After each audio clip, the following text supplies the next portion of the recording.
É comum que a gente vá ao médico cardiologista apenas quando mais velhos, mas especialistas do mundo todo estão destacando a importância de um cardiologista desde a infância, para que problemas possam ser detectados e, claro, não sejam agravados na idade adulta. Hoje nós convidamos a médica cardiopediatra Salete Rigo para falar sobre a importância de levar as crianças ao cardiopediatra. E claro, como a falta da atividade física afeta o coração dos pequenos também, né, doutora Salete? Sim. Boa noite, seja bem-vinda ao programa. Obrigada.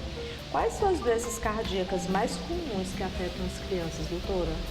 A doença mais frequente na criança é a cardiopatia congênita, tem um sopro inocente também, que é frequente você encontrar em 40% das crianças nascidas vivas, as arritmias e as miocardites, insuficiência cardíaca também.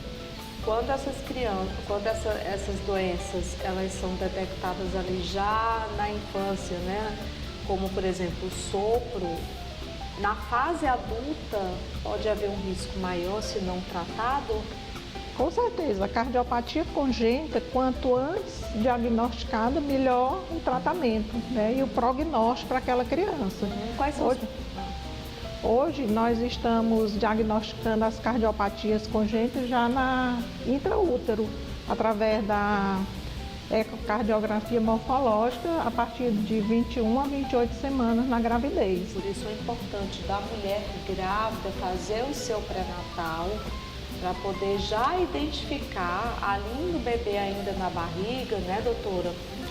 Alguma condição como essa para já começar inclusive o tratamento, né? Sim, com certeza. Tem algumas cardiopatias graves que essa intervenção deve ser feita de imediato ao nascimento, né? Daí a importância de fazer a morfológica durante a gravidez para diagnosticar essas cardiopatias mais graves e intervir, né? Mais rápido possível. Mais rápido possível. Né, que antigamente, inclusive, a mortalidade infantil ao nascimento era muito grande, né? Que diminuiu bastante com essa intervenção precoce. Quais são os principais exames ou testes utilizados para avaliar a saúde cardíaca em criança? O principal exame é o exame físico, né?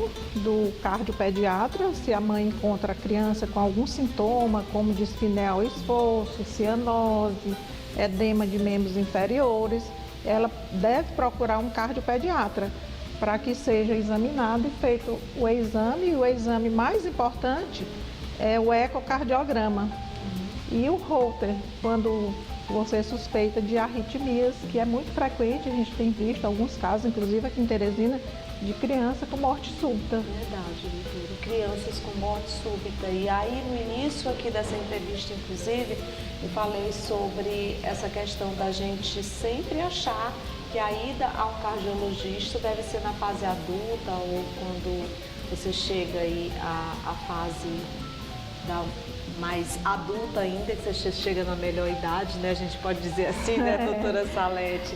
Mas, na verdade, essa preocupação já deve existir já na barriguinha da mamãe, a gente já destaca aqui, mas para as mamães que estão assistindo o nosso programa, que não tiveram, né, não tiveram esse apelo, inclusive, ainda no bebê, porque, na verdade, são as morfológicas que vão identificar se a criança necessita ou não. Mas mesmo assim, toda e qualquer criança, mesmo se apresentar alguns sintomas, é importante a ida sim ao cardiopediatra da mesma forma que ela vai ali no pediatra, sim, né, doutora? Sim, com certeza. Muito importante você fazer esse diagnóstico precoce, para que haja um tratamento precoce também da cardiopatia.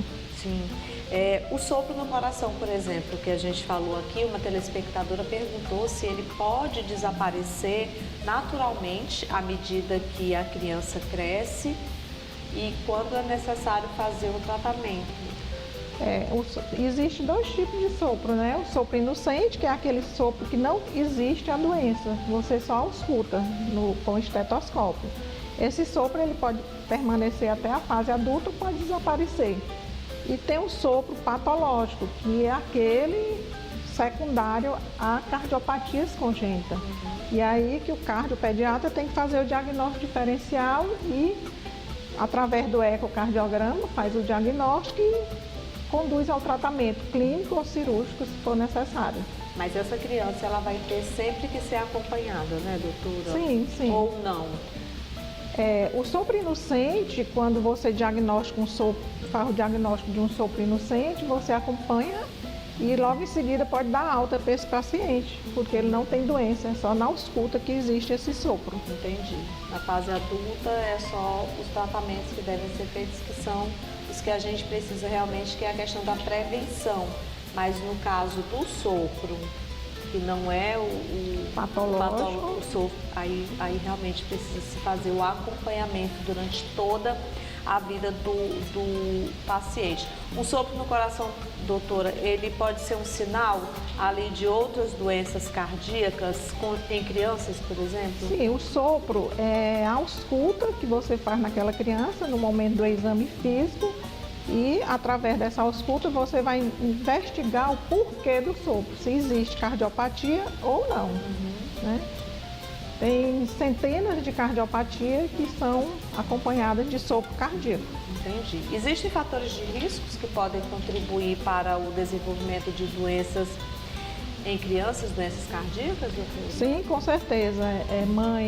Mães hipertensas, que têm eclampsia, sífilis, lúpus, enfim, mães que usam drogas, isso tudo favorece ao desenvolvimento de cardiopatias congênitas na criança. Inclusive, a saúde cardíaca de uma criança, ela pode também influenciar ali o crescimento e desenvolvimento dela, né? Com certeza. A criança cardiopata, normalmente, ela não tem um desenvolvimento normal, igual uma criança normal.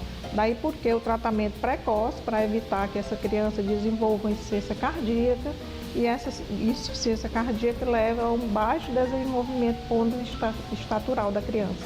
Agora, como é que nós podemos ajudar aí, doutora, as crianças, os pais a terem realmente essa sensibilidade em relação a esses problemas cardíacos que podem vir a surgir nas crianças? Eu estou falando isso também porque nós estamos aí no mês de julho, né? Geralmente os pais aproveitam muito esse período de férias das crianças para fazer um check-up geral nessas crianças, né, doutora? Aquela criança sintomática que tem, por exemplo, um recém-nascido que vai mamar, solta o peito porque cansa um pouco, você já tem que procurar um cardiopediatra para verificar se aquela criança é cardiopata ou não. Criança que apresenta edema de membros inferiores também é um sinal de cardiopatia congênita.